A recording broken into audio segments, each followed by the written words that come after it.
During the evening rush hour of August 24th, 1928, an express train derailed while departing the Times Square station.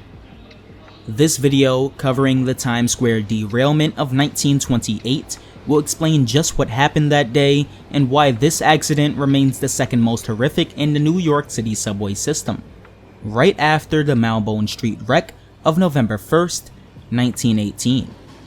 Be sure to like the video and subscribe to the channel for more content like this in the future.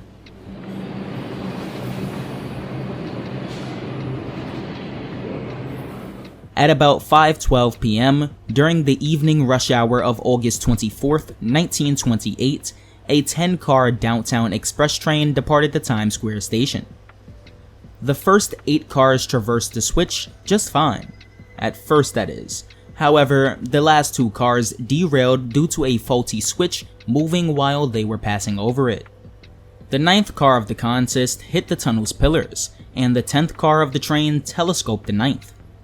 Telescoping is basically one car going through another, to put it simply.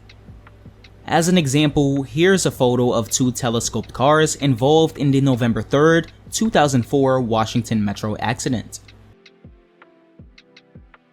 Further into the derailment, the 1st and 8th cars turned over and ended up short-circuiting and starting a fire.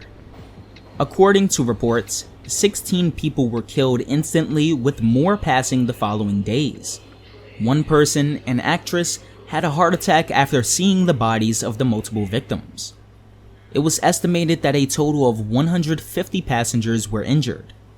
Some who were involved in the crash were thrown against the steel tunnel pillars and even against other passengers. The faulty switch which had caused this accident was known to be an issue prior to the incident, and the train that derailed due to it was actually held inside of the Times Square station while repairs were being made to it. However, instead of spiking the switch, preventing it from moving, they kept it active and allowed the train to proceed. Because of this, W.E. Baldwin, the IRT maintenance man responsible for supervising the repair of the switch, was arrested and charged with homicide. He was released a few days later on a $10,000 bail, and the charges against Baldwin were actually dismissed. This was because after an investigation, evidence was found that the switch was changed by the towerman, Harry King, as the express was traveling over it.